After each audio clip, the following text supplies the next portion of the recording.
héritier de l'Éternel, co-héritier avec le Christ. Je suis guéri. Alléluia. Alléluia. Amen. Nous bénissons encore l'Éternel ce matin parce qu'il nous a fait grâce de nous présenter encore du haut de cette chair. C'est pas par notre propre force, mais parce qu'il a voulu que nous soyons encore en vie. Pendant que nous avons le souffle de vie, il y a de ceux-là qui sont dans le morgue. C'est pourquoi nous devons toujours reconnaître l'amour et la bonté de ces dieux. Il est celui qui fait grâce à celui qu'il veut. Et c'est pourquoi il est difficile de se glorifier. Il est difficile de dire moi je vis parce que nous vivons par la grâce. À cause de ce souffle de vie, c'est pourquoi j'aimerais que tu puisses reconnaître comme moi. Reconnaître, c'est justifier la grandeur de celui qui te tient secours. C'est pourquoi, à cause de ce souffle de vie bien-aimé, j'aimerais que tu puisses te tenir debout. Reconnaître que c'est Dieu est un Dieu plein de compassion, est un Dieu plein d'amour. Malgré nos iniquités, il est celui qui nous pardonne. Il est celui qui a pitié de nous.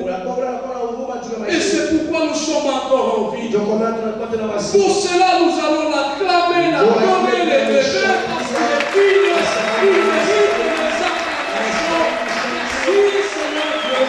Je bénis encore ta présence ce matin, parce que tu as souffert encore en moi, parce que tu as voulu que je puisse exister encore. C'est pourquoi je rends gloire à ton Seigneur. C'est pourquoi j'aimerais élever encore ta présence, Seigneur. Laisse que mon âme puisse t'élever. Laisse que mon âme puisse t'exalter. Laisse que mon âme puisse, oh Dieu, aller au-delà de ton amour, aller au-delà de ta grandeur. Sois béni, sois élevé, toi qui es digne de t'adorer. Merci Père éternel pour ton amour de ta bonté.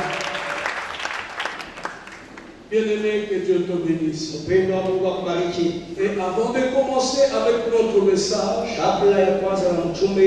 que nous avons entamé depuis le mercredi, j'aimerais tout d'abord commencer par saluer les responsables, ceux-là qui nous ont choisis de passer du haut de cette chaîne afin de communiquer ou transmettre le message du Père. Papa, je vous salue au nom de Jésus. Et nous saluons aussi notre papa, parce que si nous sommes là en train de parler sur le thème, papa, je vous salue. Et nous sommes en train de parler depuis le mercredi sur le sous-thème que nous avons tué, sur le thème de l'année, la providence divine. On nous a déjà défini c'est quoi la providence divine. La providence divine se définit comme les dispositions par lesquelles Dieu conduit avec sagesse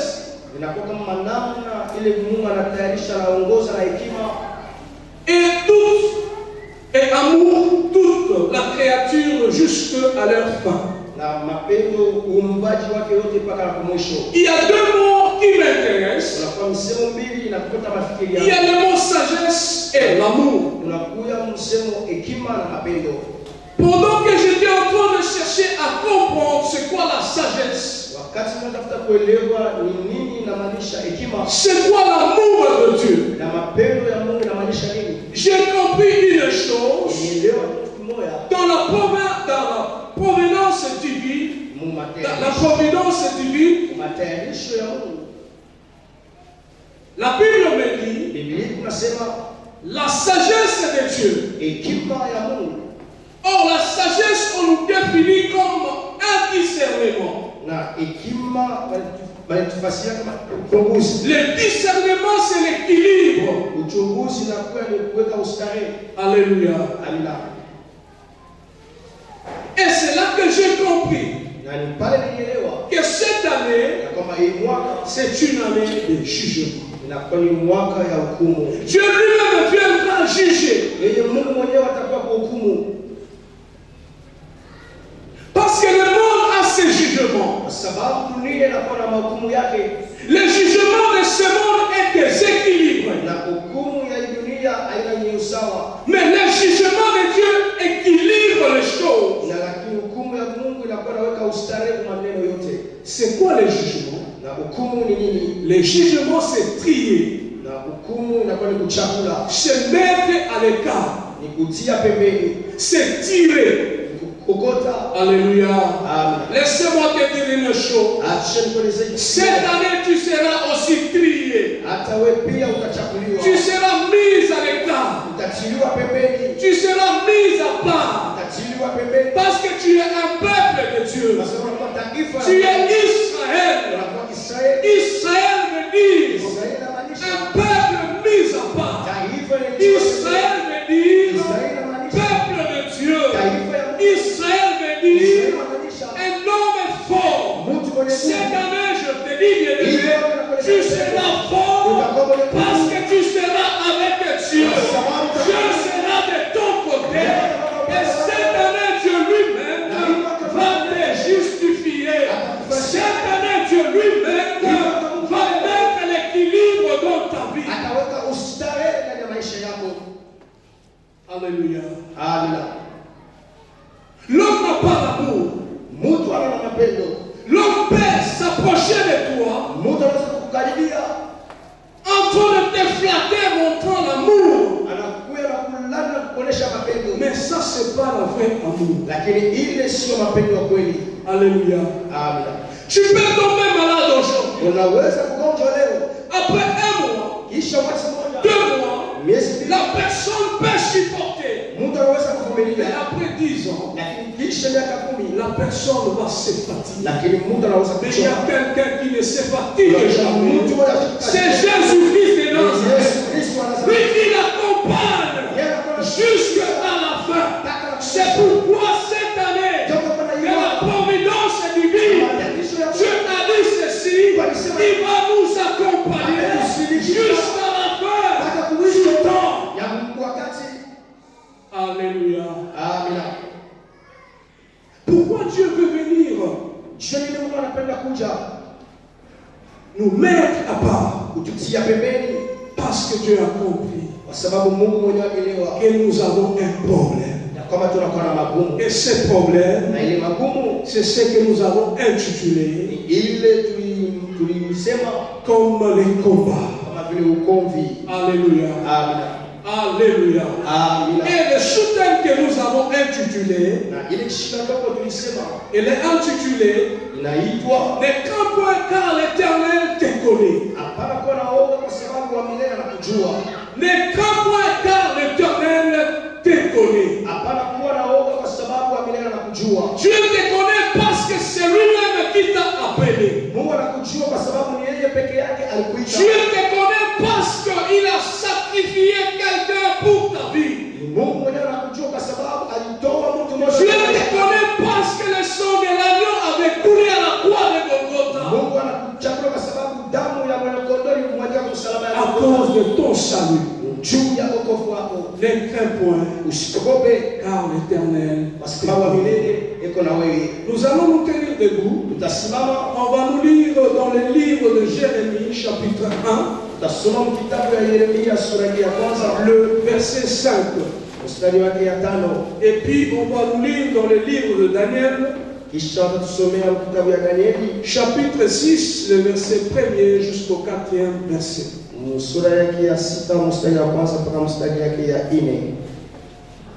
Jérémie chapitre 1er, le verset 5, nous lisons au nom de Jésus. Amen. Avant que je t'eusse formé dans le ventre de ta mère, oui, je te connaissais. Je te connaissais. Et avant que tu fisses sortir de son sein, avant que tu le naisses, je t'avais consacré. Je t'avais établi. Je t'avais établi prophète des nations. Yes. Et Daniel chapitre 6, le verset 1er jusqu'au 4e. Oui. La Bible dit, Darius se trouva bon d'établir sur le royaume 120 satrapes qui devaient être dans tout le royaume. Il mit à la tête 3 chefs, au nombre desquels était Daniel, afin que ces satrapes leur rendirent compte et que le roi ne souffrit aucun dommage. Daniel surpassait le chef et les satrapes parce qu'il avait en lui un esprit supérieur. Yes. Et le roi pensait à l'établir sur tout le royaume.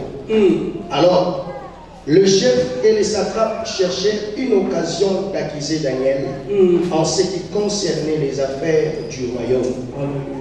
Mais il ne put trouver aucune occasion ni aucune chose à répondre parce qu'il était fidèle et qu'on n'apercevait chez lui ni faute ni rien de mauvais, parole du Seigneur. Amen.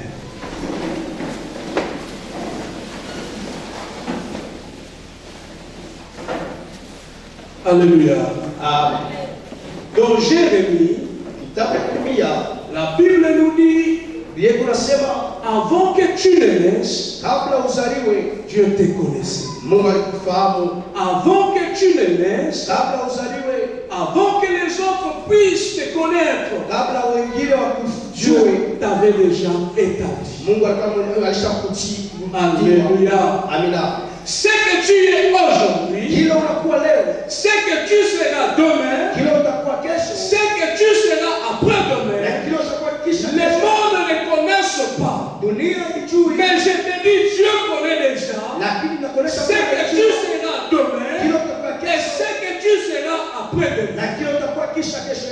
Parce qu'il t'a connu avant que tu ne puisses exister. Lui t'avait déjà connu. Et c'est par là qu'il t'avait choisi. Et c'est par là qu'il t'avait établi. Alléluia. Ce que tu es en train de vivre aujourd'hui, sache déjà, dans les plans de Dieu, c'était déjà planifié. Et c'est au verset, dans les livres de Daniel maintenant, au chapitre 6, le verset 1er jusqu'au 4e verset. C'est là que les choses m'intéressent. Alors, qui est Daniel? Daniel, c'est un fils d'un père qui s'appelait Jean.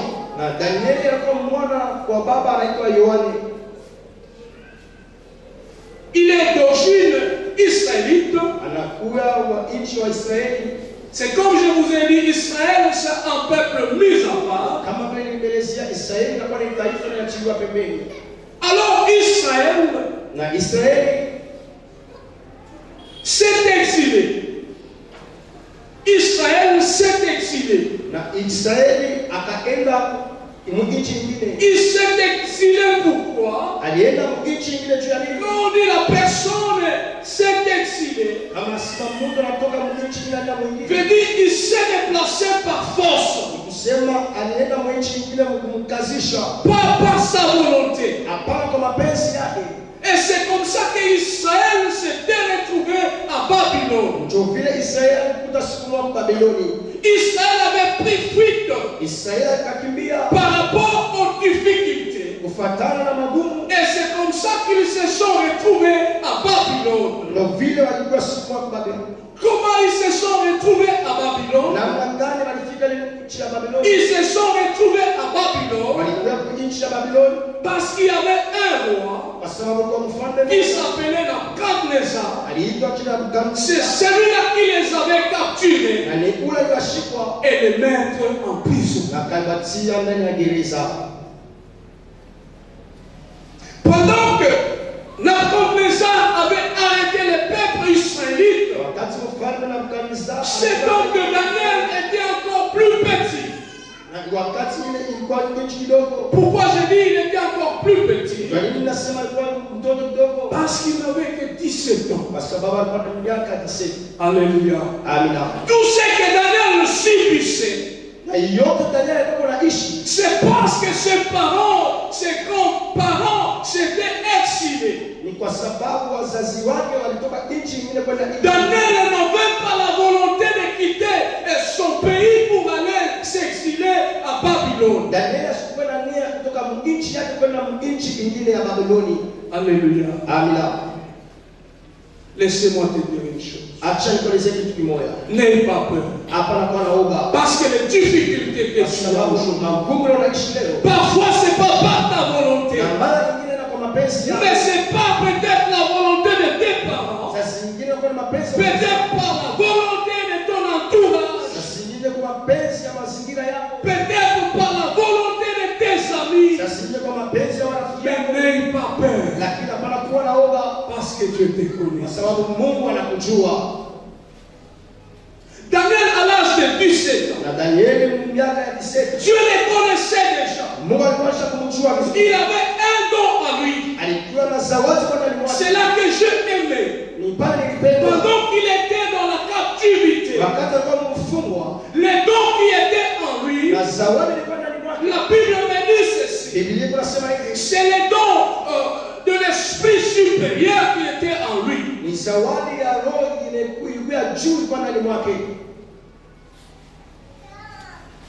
Et cet esprit qui était en Daniel était en train d'attirer le cœur du roi, était en train de pousser au roi de chercher comment élever Daniel. Alors l'élévation de Daniel, ce qui a provoqué les combats. C'est quoi un combat? Il existe au moins plusieurs sortes de combats. Mais nous sommes en train de parler sur les deux types de combats. Parce qu'il existe au moins deux types de combats. Il y a un combat physique que nous appelons charnel. Et un combat spirituel. Un combat physique. C'est pourquoi vous allez voir, on appelle quelqu'un boxeur. L'autre on l'appelle karatéka. L'autre il est judoka. Il y a plusieurs sortes de sports. Tout ça c'est pour que l'homme puisse se préparer au combat. Alléluia. Les combats physiques, tu peux bien te préparer. Mais sur un combat spirituel, il est difficile de se préparer. Mais il y a aussi une autre forme de se préparer pour un combat spirituel. Alléluia.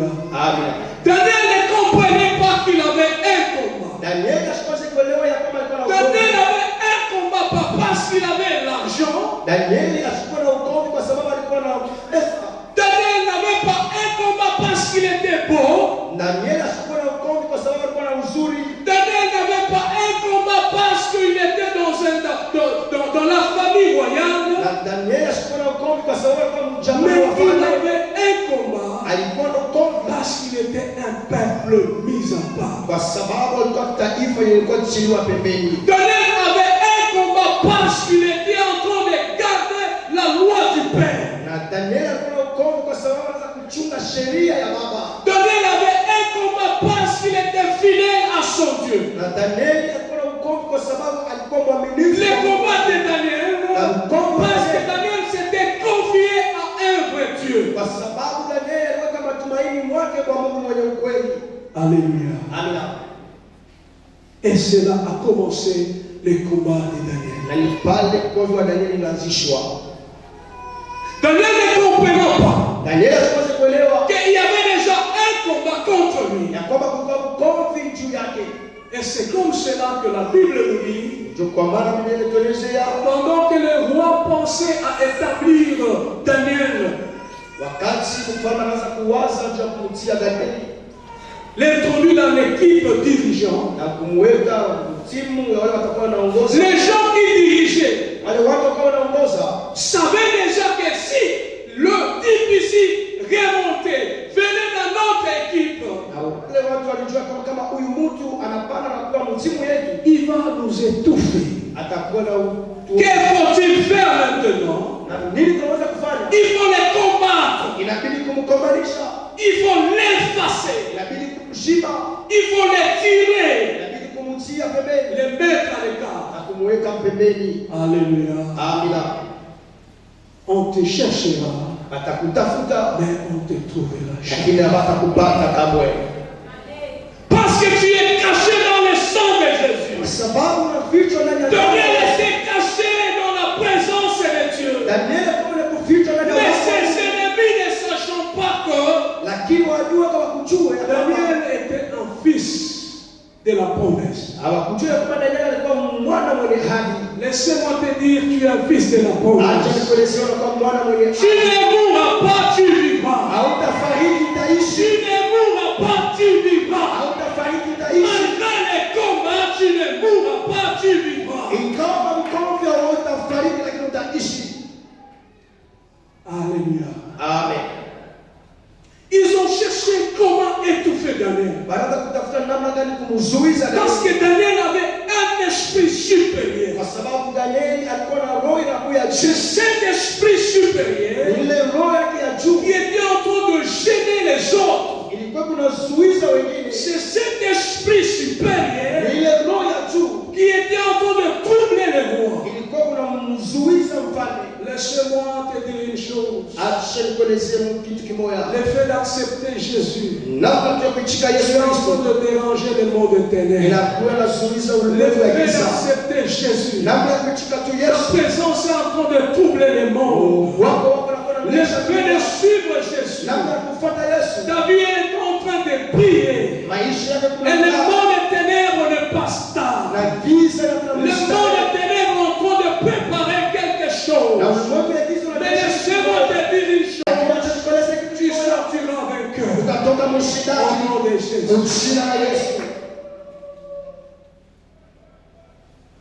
C'est quoi un combat?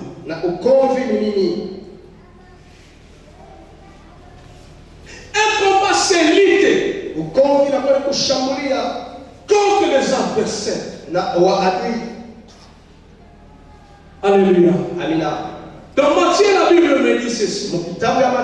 Matthieu chapitre 7, le verset 1. La Bible me dit le jugement appartient à Dieu seul. Le jugement appartient à Dieu seul.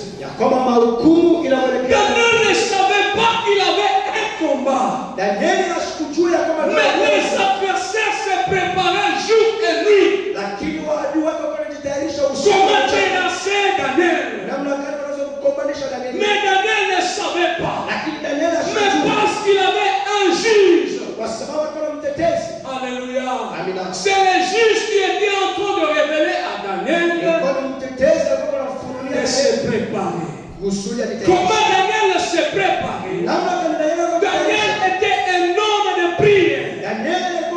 Laissez-moi te dire une chose. Pour arriver à vaincre le monde ténèbres, pour arriver à vaincre les sorciers,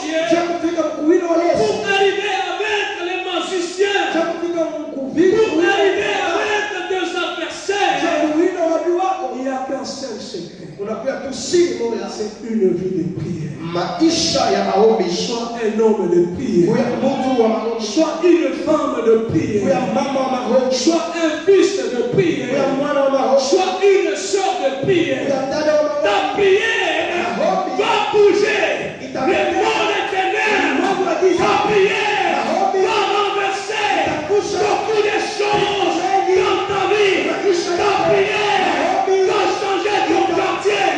Ta prière va changer la situation de ta famille.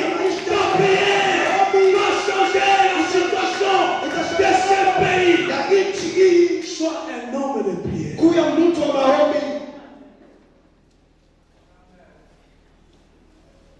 Alléluia. Amen. J'ai aimé cet homme de Daniel.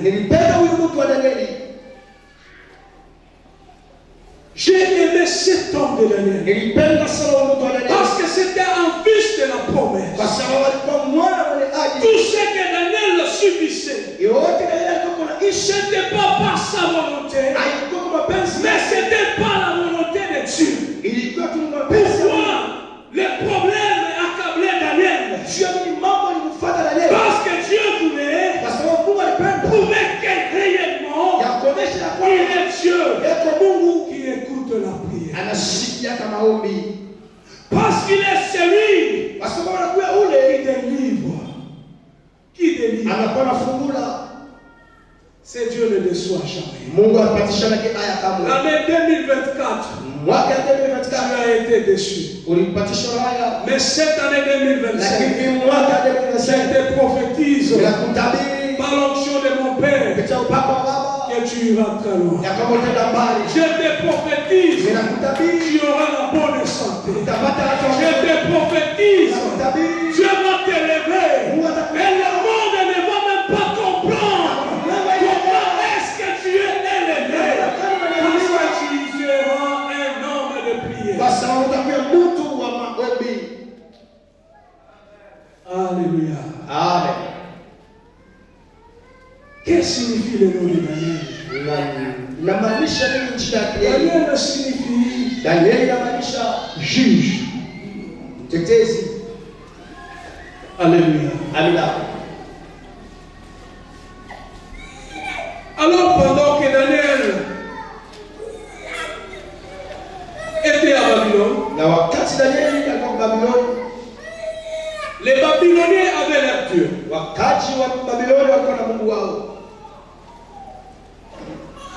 Et ils étaient en train d'adorer leur Dieu.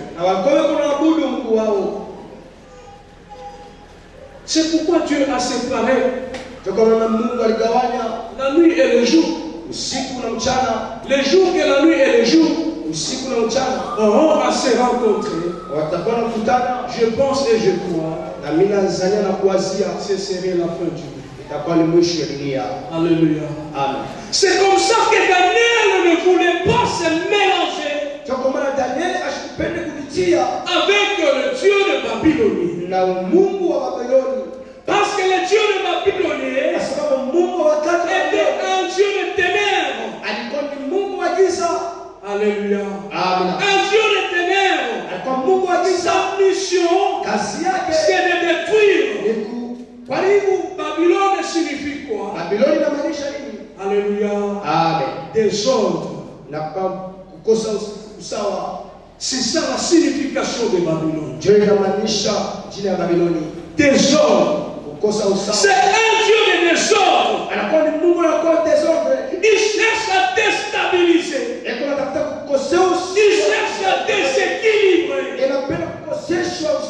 Mais Daniel, il avait un Dieu de la stabilité. Il avait un Dieu de l'équilibre. Alléluia. Tu as des problèmes parce qu'on cherche à te déstabiliser. Pourquoi? Parce que tu es stable. Celui qui est en Jésus, il est stable. Celui qui est en Jésus, il a la paix. Celui qui est en Jésus, il a la joie. Maintenant, la mission de Dieu de Babylone était en train de chercher à te stabiliser. déstabiliser Daniel? Daniel. Comment déstabiliser Daniel? Il fallait mettre les soucis dans la vie de Daniel. Manque de paix. C'est la présence du diable. Manque de la joie. Manque de la joie. C'est la présence du diable. Si les démons commencent à t'attaquer, tu verras tes business être bloqués. Ton travail être bloqué. Mais le Dieu que tu pries, il va débloquer ton travail. Il va débloquer ta finance. Il va débloquer ton mariage. Il y a des gens, il a influencé. Après 3 mois, il y a déception. Ça, c'est le Dieu de Babylone. Alléluia. Ne te fatigue pas. Persévère dans la prière. Demeure dans la prière. J'ai aimé au verset 4. Malgré les combats, Daniel, il est resté fidèle. Reste fidèle. Malgré les problèmes. Reste fidèle. Malgré les combats. Alléluia. Reste fidèle. Proverbe chapitre 3, le verset 3, jusqu'au verset 5. Qu'est-ce que la Bible me dit?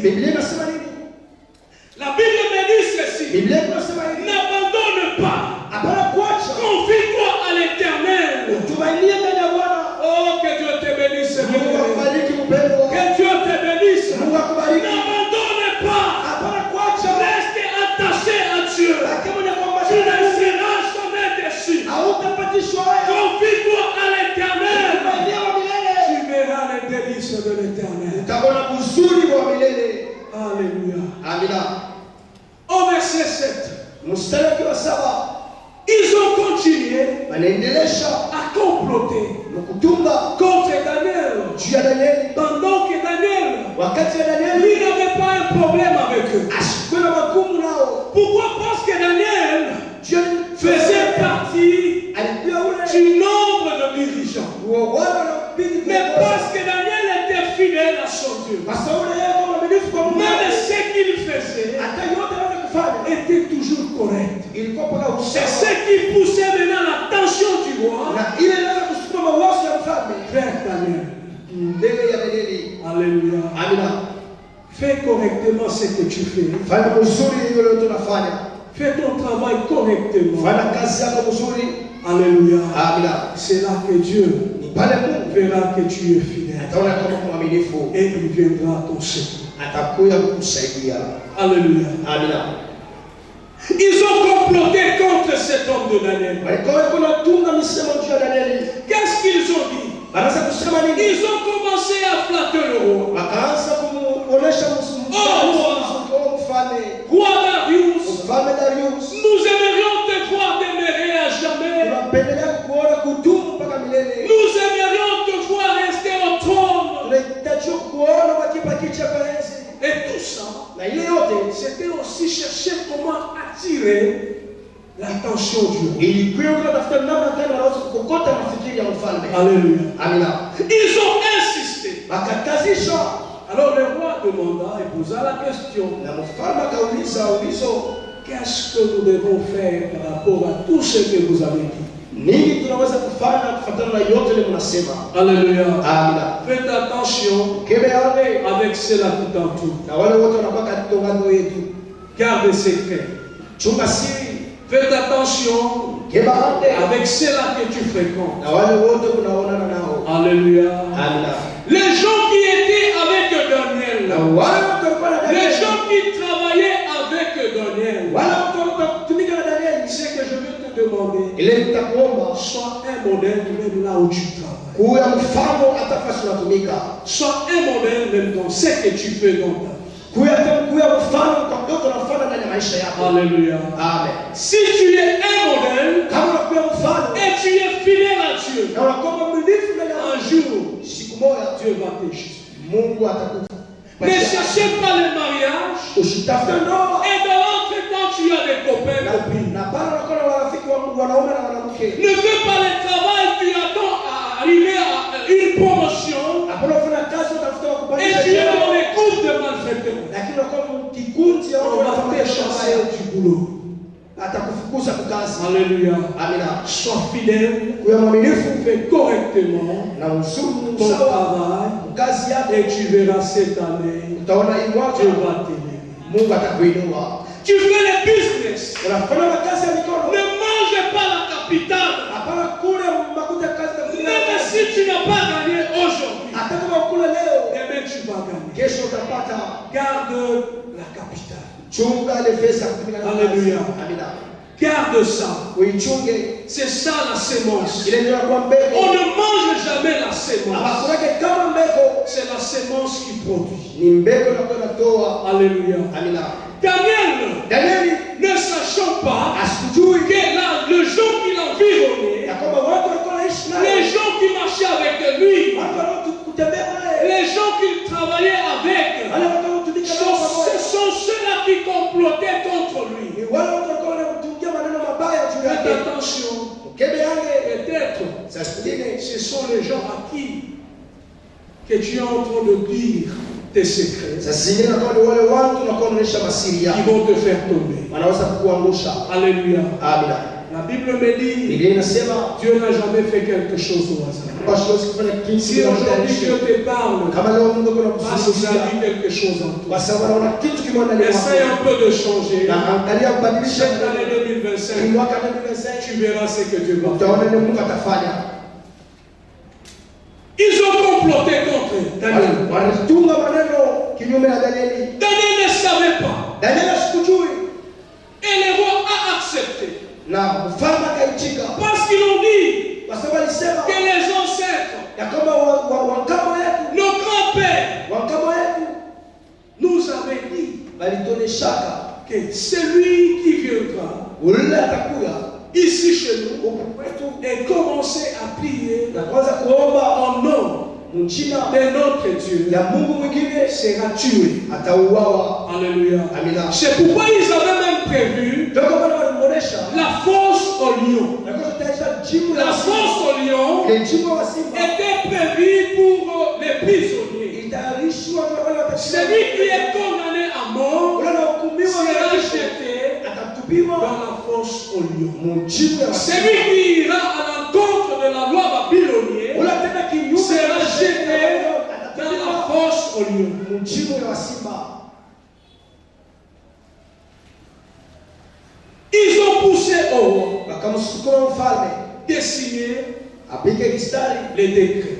ile kwa ile Parce misako, qu'il y avait déjà une loi. kwa sababu kwa sheria Mais le décret, c'est la décision du roi. na ile ilikuwa ni msemo Le roi devait décider. ilibidi mfalme awe mpaka C'est comme ça qu'ils étaient en train de pousser le roi toka mwanza kumsukuma mfalme à décider abebe mpango sur cette loi. kupiku ile sheria, Et le roi avait accepté. na mfalme akakubali Parce qu'il était obligé. kwa sababu alikuwa mnapashwa Ce n'était pas une personne. kwa mtu, C'était l'assemblée. ilikuwa ni makutano, Les gens qui dirigeaient Babylone. wale watu walikuwa wanaongoza Babiloni. Alléluia. Amina. Et pendant qu'ils prenaient cette décision, Na wakati wa kuchukua ile mpango, je pense et j'espère Nazania na mimi que Daniel n'était pas dans cette équipe. Danieli ashukue mwile timu. Daniel était mis à l'écart. Danieli alikuwa kumtiliwa pembeni. Daniel était étouffé. Danieli alikuwa kumtiliwa Et pembeni, le roi avait décidé. na mfalme akachukua Ils mpango, ont dit ceci. akasema hivi, La loi de Mède sheria ya Mede et la loi de Perse na sheria ya Persi nous dit inasema hivi, celui qui ira à l'encontre ula kinyume de notre loi ya sheria yetu sera jeté dans la fosse au lion. atatubiwa mchini wa simba. Et le roi avait signé. Na mfalme akapika kistari. Alléluia. Amina. Ils ont dit ceci. Et cette ordonnance, Wakasema hivi kupitia ile msemo, cet décret, hii mpango doit prendre au moins 30 jours. inabidi bebe masiku 30, Et pendant ces 30 jours, na katika ile masiku personne hakuna mtu ne pouvait prier. anaweza kuomba. Alléluia. Amina. Multiplie le nombre de la prière dans ta vie. Na jumlisha masiku ya maombi. Multiplie le nombre de la prière dans ta vie. Jumlisha masiku ya maombi maisha yako. Dieu fera quelque chose. Na Mungu atafanya kitu kimoja. Daniel a compris. Daniel alielewa. Comme ils ont dit pendant 30 jours. Kama vile nasema masiku. Moi aussi. Na mimi pia. Je vais multiplier. Nitajumlisha le nombre de prières. Wingi wa maombi yangu. Alléluia. Amen. Nous avons commencé la prière depuis le mercredi. Tulianza maombi tangia siku ya tatu. Pourquoi nous sommes en train de parler sur la prière. Na Dieu tunasema kwa ajili ya maombi. Alléluia. Amina. J'insiste encore sur la prière. Tunakazishwa juu ya maombi. Aie une vie de prière dans ta vie. Kuwa na maisha ya maombi ndani ya maisha yako. Multiplie le nombre de prières dans ta vie. Zumulisha masaa ya maombi mu maisha yako. Daniel a multiplié. Daniel akatulisha. J'ai aimé au verset 11 à 15. Nilipenda mstari wake ya 11 mpaka 15. Ils ont cherché à renforcer la décision du roi. Ils ont insisté que celui qui va oser, on doit l'arrêter. Et si on l'arrêtait directement, il sera jeté dans la fosse aux lions. Et nous devons garder les lions sans leur donner à manger. Parce que lorsqu'on va jeter quelqu'un là-bas, il sera directement dévoré. Les rois étaient obligés d'accepter. Alléluia. Amina. Au verset 7, les rois étaient censés délibérer. Il a libéré les décrets. Alors ils sont partis. Ils ont trouvé Daniel en train de prier. Ils sont rentrés. Dire au roi, roi, mais on n'arrive pas à comprendre. Les messieurs continuent à bafouer la loi. Les messieurs continuent à marcher sur notre loi. Mais il est là en train de prier. Alléluia. Si tu entres en prière, si tu entres en prière, ouvre ton cœur. Libère ta vie. Laisse ta vie à Dieu. Dis à Dieu, moi-même, ici, je me sens incapable. De moi-même, je ne peux rien. Toi, c'est le Dieu qui est au-dessus de tout. Tu es capable de changer ma situation. Ouvre ton cœur. Dispose ton âme à Dieu. Laisse que ton âme soit connectée à Dieu. Et Dieu fera quelque chose. Et quand tu pries, lis la parole de Dieu. Garde l'alliance. L'alliance est la promesse de Dieu. Dis à Dieu, Père, n'est-ce pas? Et tu avais dit à la croix, tout est accompli. Alléluia. Daniel avait la promesse de Dieu. Il est entré dans sa maison. En levant la paix, il s'est décidé d'ouvrir les fenêtres. Alléluia. C'est là que j'ai aimé. Sois comme Daniel. N'aie pas peur de tes difficultés. N'aie pas peur de tes problèmes. Alléluia. Chasse la peur. Chasse la peur. Que la peur qui régnait dans ta vie puisse te quitter.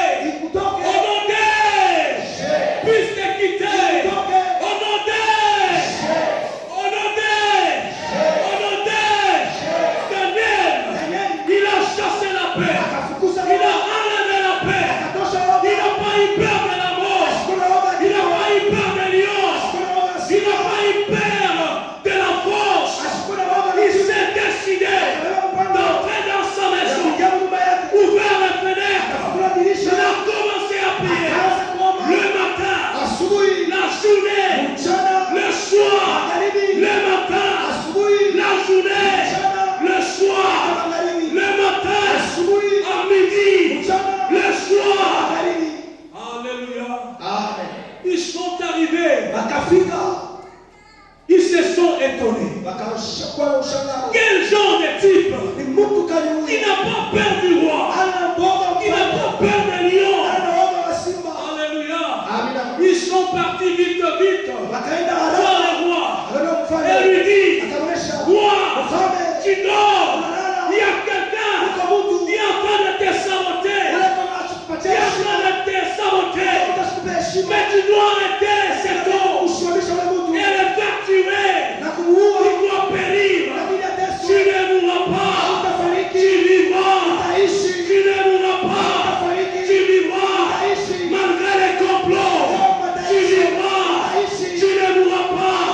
Malgré les problèmes. Tu vivras. Les problèmes que tu as ne va pas te tuer. Au nom de Jésus. Ah, j'aime cet homme de Jésus. Lui qui a accepté de mourir à ma place.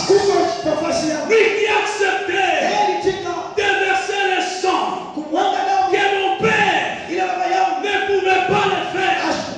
Que ma mère n'avait pas accepté. Mais lui, Jésus, il a accepté. Pourquoi il va m'abandonner? Pourquoi il va me laisser? Cette année 2027, oh, il sera de mon côté. Oh, il sera de ton côté. Oh, il va te justifier. Cet homme de Jésus, il n'est pas mort pour rien. Il a laissé le sang pour que tu sois sauvé. Alléluia. Amen. Ils ont arrêté Daniel. Ils l'ont amené dans la fosse au lion. Ce que j'ai aimé dans la vie de cet homme, la Bible me dit il était persévérant. Il n'a pas abandonné son Dieu. Alléluia. Même dans la fosse au lion, il continuait toujours à prier.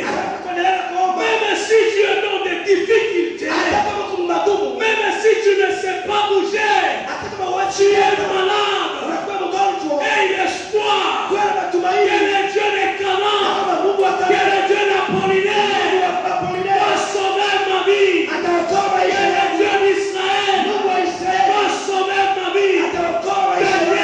Daniel, devant les lions, les difficultés, les problèmes, il n'a pas abandonné sa foi. Il était persévérant. Il était en train de prier devant les lions. Alléluia. Dieu n'était pas calme. La Bible me dit ceci. Pendant que Daniel était dans la fosse au lion, les rois n'étaient pas tranquilles. Alléluia. Pendant que tu auras un problème, ton Dieu ne sera pas tranquille. La Bible me dit, les rois ont manqué le sommeil. C'est pourquoi la Bible me dit ceci, que ton Dieu ne dort, il ne sommeille, il est celui qui est en train de veiller sur tes biens, sur tes enfants, sur ton mari, sur tes business, sur ta maison, sur tes projets. Cette année, tes projets seront réalisés au nom de Jésus. Parce que ton roi ne dort pas, il ne sommeille, il est vivant, il est ressuscité. Alléluia. Je sais que lorsque Dieu va t'élever, lorsque Dieu va faire quelque chose dans ta vie, il y aura un combat qui va s'élever. Ne te fatigue pas. Dieu est de ton côté. Ce que je te demande, aie la foi. Alléluia. Alléluia. Amen. La foi c'est quoi? Imani ni nini? La foi c'est l'alliance. Imani kwani agano la Mungu. Garde l'alliance de Dieu. Chunga agano la Mungu. L'alliance de Dieu. Agano la Mungu. Alléluia. Amen. L'alliance de Dieu. Agano la Mungu.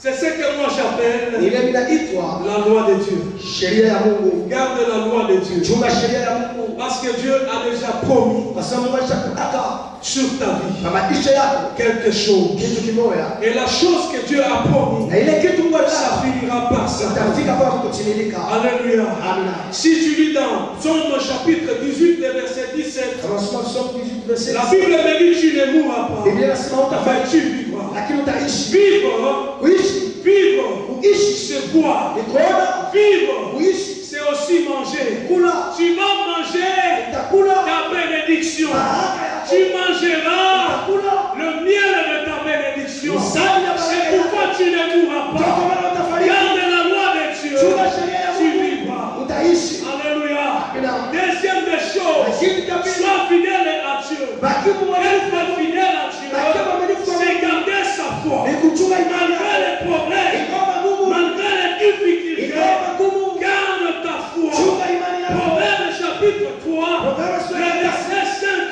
Mstari wake La hapa. Bible me dit, Biblia ne inasema, lâche jamais. hapana kuacha, Ne lâche jamais. hapana kuacha, N'abandonne jamais. usiache kamwe. Le Dieu de la promesse, Mungu wa mahali il finira atafikia par te faire sortir kutosha de cet esclavage. kuhuduma unaoishi. Aujourd'hui, Leo, tu es locataire. uko unaishi. Aujourd'hui, Leo, tu es célibataire. unakosoa. Aujourd'hui, Leo, tu es chômeur. unakosoa. Aujourd'hui, Leo, tu manques les enfants. unakosoa. Aujourd'hui, Leo, tu manques l'argent. unakosoa. Mais laissez-moi te dire, Acha nikueleze. un jour, Siku moja tu arriveras utafikia à voir ya kuona tout ce que tu es en train de ile faire. yote unatafuta.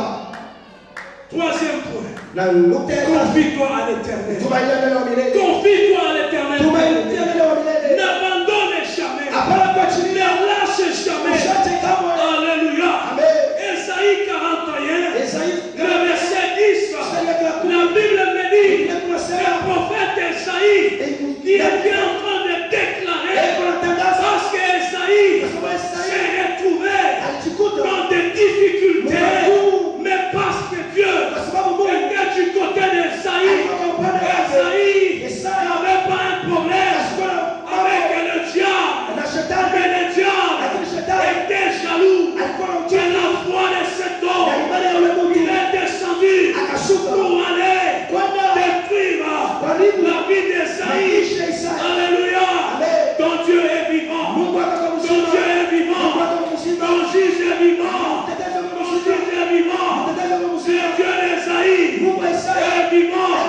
Le Dieu de notre Père Apollinaire, il est vivant. Le Dieu de Canaan, il est vivant. Le Dieu d'Israël, il est vivant. Qu'est-ce qu'il te demande? na nini anakuomba? N'aie pas peur. Usiwe na woga, N'aie pas peur de usiwe na woga. N'aie pas peur de ce que tu as planifié. Hapana kuwa na woga kwa hilo litaisha.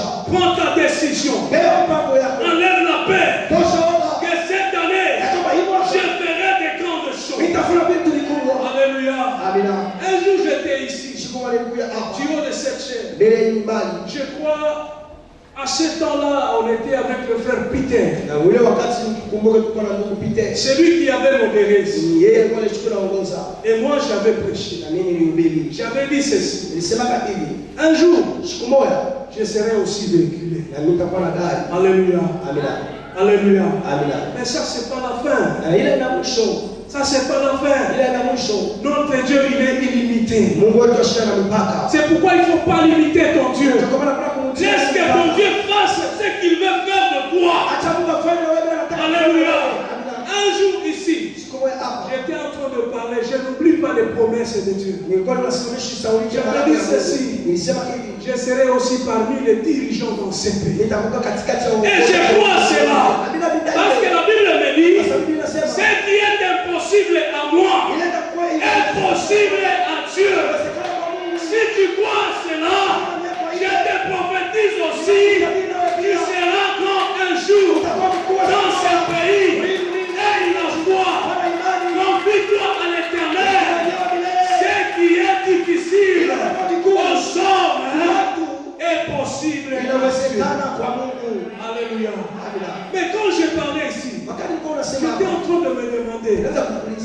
c'est de l'aventure.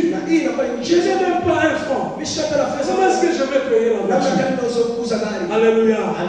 Mais comme c'est Dieu ici, c'est un Dieu de prodige. Je te demande d'avoir la foi. Je te demande d'avoir l'assurance. Je te demande de garder la promesse. Je te demande de persévérer. Et tu verras ce que Dieu fera. Si tu as compris, que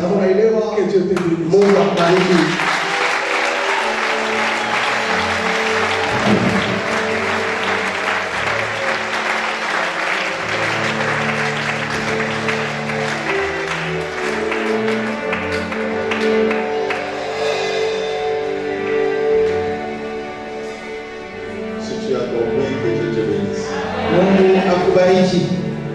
Soyez bénis. J'ai aimé la chute. Parce qu'il y a des gens qui peuvent juste rester à prier. D'ailleurs, je veux bien exprimer ce verbe-là. Prier. Mais il n'a pas la confiance. J'aimerais te dire que la vraie et la bonne prière. Asema fungulo ya maombi ya mzuri. Non, la vraie prière. Maombi ya kweli. C'est celle qu'on fait avec confiance. Ni ile ambayo uko naifanya na matumaini. Pas sous peur. Hapana na mwenye kusongwa na oga. Hapana. Et j'aimerais aller plus loin. Tunapenda kwenda mbali zaidi. Ça me mettait dans la tête. Ile muichunge. Moi je ne pense pas que Daniel n'avait pas peur. Si atuwazie kama Daniel alikuwa na oga. Non, je ne pense pas qu'il n'avait pas peur. Atuwazie kama alikosa oga. Il avait aussi peur. Naye alikuwa na oga. C'était un homme. Sababu alikuwa mtu. Mais il y avait une providence. Lakini kulikuwa matayarisho. Alijikuta par rapport à sa confiance. Kufatana na matumaini par rapport à sa prière. Kufatana na par rapport à sa fidélité à Dieu. Kufatana na uaminifu wake na Mungu. Il a eu une rétribution. Alipata malipo. Je vais dire à quelqu'un. Tunapenda kusema na mtu mmoja. Tout ce qui peut nous arriver de bien. Yote inaweza kukupata ya mzuri. C'est selon le choix que nous aurons fait. Ni mpaka ile sherehe yetu ya chakula. C'est là où j'appuie. Ni pale tunakazisha. Je sais que tu es.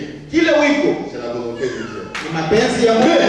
Lakini je suivant ton choix. Ni kufuatana na uchaguzi wako. Dieu a mis tout devant toi. Mungu alitia vyote mbele yako. Tu peux lui faire confiance ou refuser de lui faire confiance. Unaweza kumtumainia au unaweza. Et il a déjà tout préparé. Lakini yeye ni mwenye kutengeneza. Si tu lui fais confiance. Kama unamtumainia. Voici ton partage. Tazama sehemu. Si tu ne lui fais pas aussi confiance. Kama tena unamtumainia. Voici ton partage. Tazama sehemu yako. Et moi je suis de ceux-là qui font confiance au Seigneur. Lakini sisi ni upande ya wale ambao wanamtumainia Mungu. Parce que c'est celui qui m'a fait. Maana ni yeye aliyetuumba. C'est celui qui m'a créé. Ni yeye aliyetufanya. Il sait de quoi la matière de ma réussite a été faite. Anajua namna gani kuweza kwangu kulitungiwa na nini. Alors ce que je dois faire, c'est me confier en lui. Kile mimi napaswa kufanya ni kumtumainia. Et lui-même sait où est-ce qu'il va m'amener. Na yeye mwenyewe anajua ni wapi ananipeleka. N'essaye pas à résister à Dieu. Hapana kupingana na Mungu. Ne suis pas ce que les hommes vont dire. Hapana kufuata kile watu watasema. Confie-toi à l'Éternel.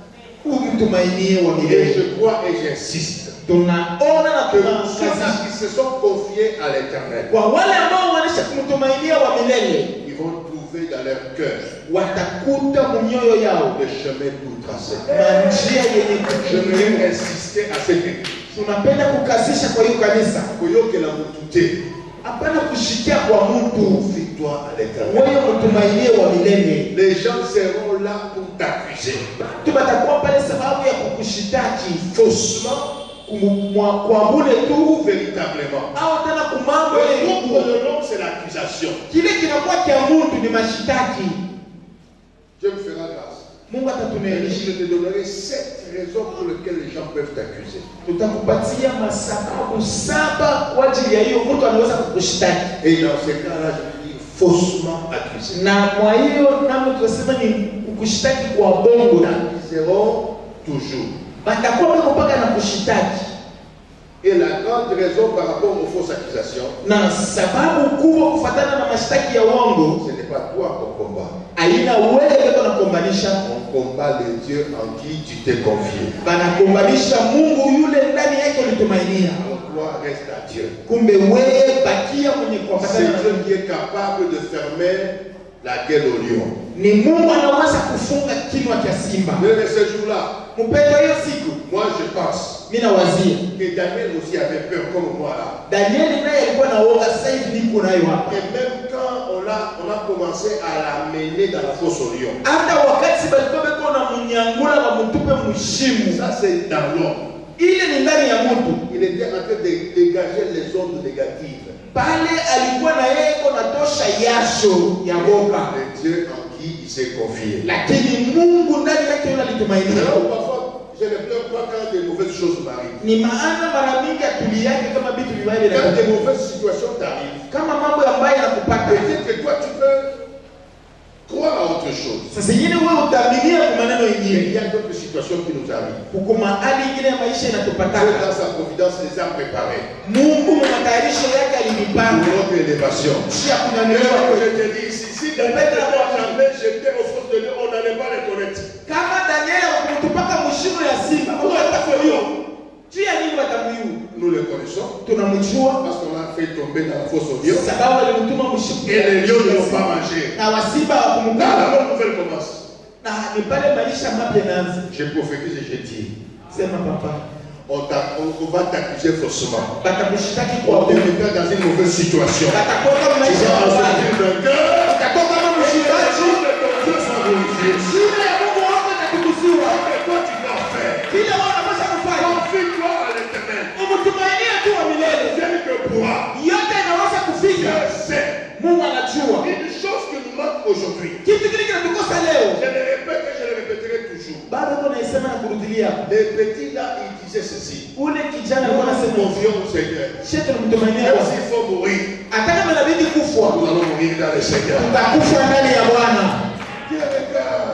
Bana C'est mwangalia. l'histoire d'Abraham là. Iko sababu ya hadithi ya Abraham. Ne pensez pas qu'Abraham n'avait pas de chacun dans le cœur. Son fils unique, on lui le demande.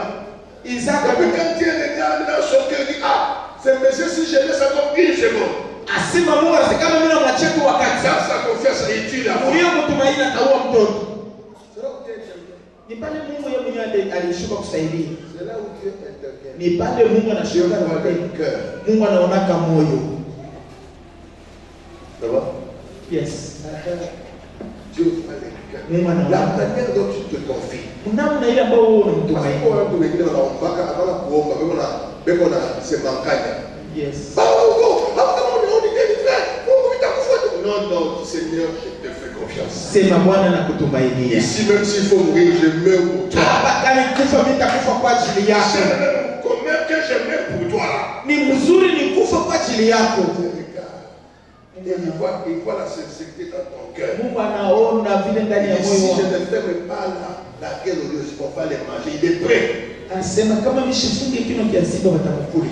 Et Dieu fait quelque chose Na Mungu anatenda kazi moja. dans son amour et dans sa sagesse. Mu mapendo yake C'est na Dieu, hekima c'est yake. Dieu qui connaît comment tu vas t'en sortir. Ni Mungu anajua namna gani wewe utatokea. Alors confie-toi, Kumbe umtumainie. dis à ton voisin, confions-nous. Sema na jirani yako tumtumainie wa milele. Dis-lui encore, confions-nous à l'éternel. Mwambie tena, sema tumtumainie wa milele. Ne venons même pas à l'église pour venir. Tushikwe kukanisa sababu ya Venons à kuya. l'église pour nous. Héritier de l'éternel, co-héritier avec le Christ. Je suis héritier.